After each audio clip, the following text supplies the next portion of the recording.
Hello, my name is James P. Meyer. I'm a pastor in the ELCA Lutheran Church, and I'm retired. I, for 36 years, have worked with the elderly as a chaplain and also as a director and an actor with a theater group called the History of Our Lives Theater that I started in 1979.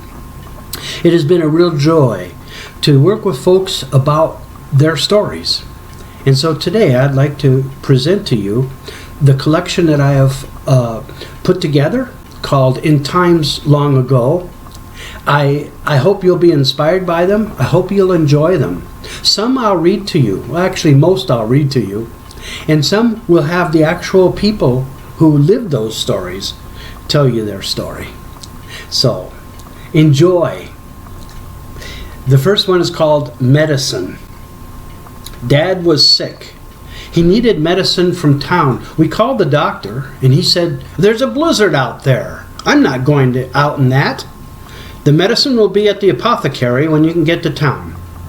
Well, the countryside was in the middle of a terrible blizzard. We didn't know what we should do.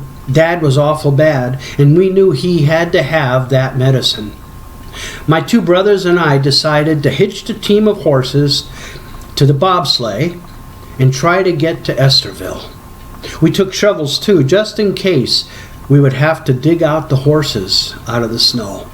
The snow was pretty deep by now, and we could only go at a slow pace. The wind and snow were bitter. We couldn't see it all. Then it happened. The horses got stuck, clear to their bellies in the snow. I jumped out quickly to calm them, because if they panicked, they would start jumping and leaping up and down until exhausted. Then they wouldn't be able to pull the sled. Luckily, I calmed down too, while my brothers dug them out, and we can again start. We got stuck a few more times, and each time we worried that the horses would panic, because we were just as scared and near panic too.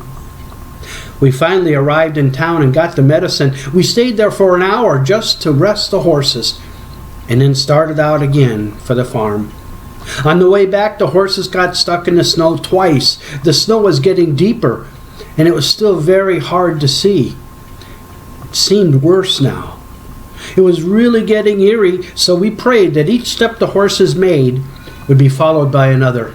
It was so cold, my brother who was driving let go of the reins to cover up more. We prayed like this for a long time, for one step at a time, until the horses stopped. We saw a faint outline of a building about 5 feet away and decided it must be home, and indeed it was. Dad and Mom were relieved to see us, but couldn't quite scold us when we held out the medicine.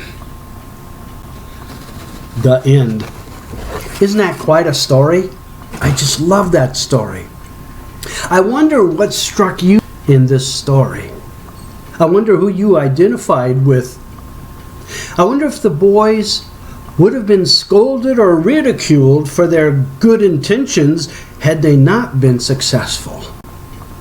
I wonder if they felt God was in their journey.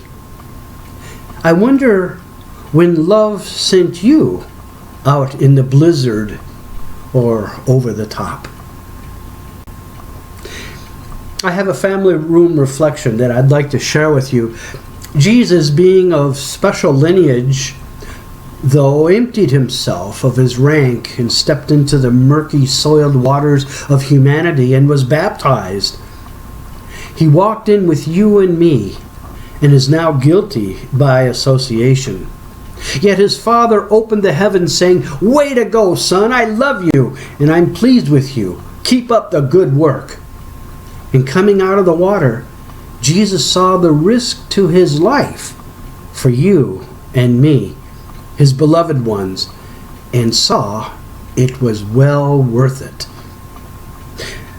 This is based on Mark chapter 1, 9 through 15. And just a quick recollection, where are you in these stories? What is your story of risk for your loved ones and others? Thank you.